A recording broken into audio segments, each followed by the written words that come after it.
এবারে প্রদীপ প্রজ্বলনের মাধ্যমে আজকের অনুষ্ঠানের শুভারম্ভ।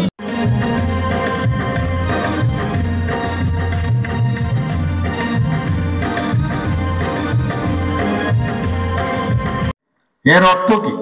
এই সমাজ এবং এই সামাজিক সংস্থাগুলো তাদের সাথে আমাদের সরকারের যে আবেদন, সেটার কিন্তু একটা যে সংযোগ, সেটা কিন্তু আমি বলতে পারি সেটা কিন্তু স্থাপিত হয়েছে। এবং এখানে মনে হলো যে এটা আমরা